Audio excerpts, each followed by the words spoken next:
Ishaan and Omi were the only two children of Anandiben. Anandiben was married off to Mr. Jagath, a 35 years old man, at a very raw age of 14. She had her sons at the age 16 only. Ishaan was only 6 minutes elder to Omi. Mr. Jagath expired at the age of 45 due to cancer. Then Anandiben was again back to Anandiben from Mrs. Jagath. The three of them had the most problematic phase of their life. There was a queue of people who were waiting for the three to repay the debts taken by Mr. Jagath. Because of this reason they had to shift to Amreli. They were not treated by the society as they were poor. Somehow, Anandiben managed to educate Ishaan in a nearby school. She could not afford to educate both of them. As they were twins, they both used to go to the school alternately on weekly basis, and no used to notice this. She did not even have money to buy their regular necessities like oil, sugar, rice, etc. Sometimes they did not used to eat for 2 days. One day when Anandiben was preparing meal for her loved ones, a salesman entered the house and asked Anandiben whether Anandiben was interested in accepting a job of a tailor. Anandiben agreed because she had to earn money to live in this world dependent on money, and money. After 7 years, Anandiben had now saved some amount of money for Ishaan and Omi. The company of the school friends of them both was not good. She was afraid it could affect future of her children, so she admitted Ishaan and Omi in St. Bernard's College in Ahmednagar. It was one of the best colleges in the city. It was also featured in a magazine as the best college in Ahmednagar in 1983.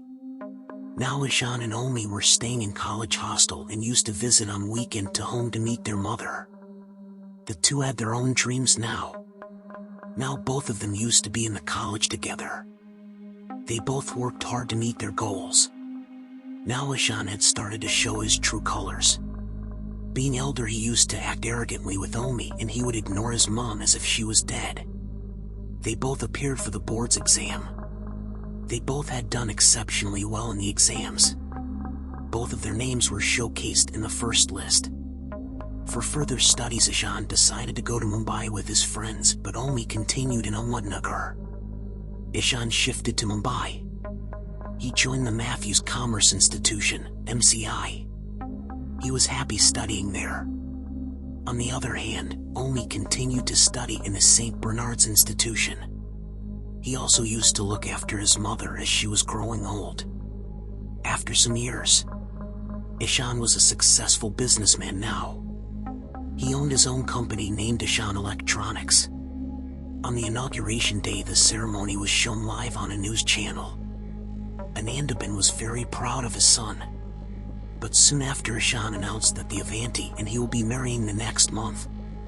Omi and Anandiben were shocked because Ishaan did not tell them anything about this. After 30 years, Ishaan's company was one of the most trusted companies in India. He was settled with a family of 2 children and his wife. Omi was also settled with 1 daughter, Ria, his wife, and his mother. Anandiben was suffering from plague now. Omi tried to reach Ishaan via phone, but he had changed his SIM card and did not inform them. In a couple of years, Ishaan's company was the highest gainer in India.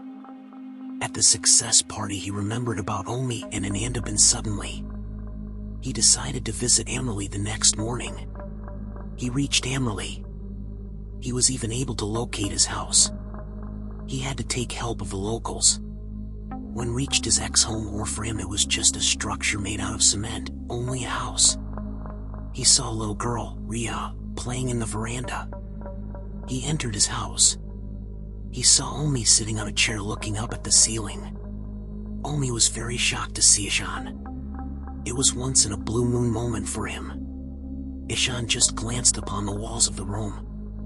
Then his glad face turned into an unexplained horror, as if cold water is flowing through his veins. He's got dreadful chills. He saw a photo of his loving mother hung up with a dry garland on it. He asked Omi, W-H-E, when did all this happened? Omi told him that their mother had passed away 2 years ago. And you did not even bother to ask us how we were? There was a sudden silence in this house. Then Ishaan understood the real value of having a family. After a few months, Ishaan opened a new branch of his company in Amreli. But now the name was Anandiben Electronics.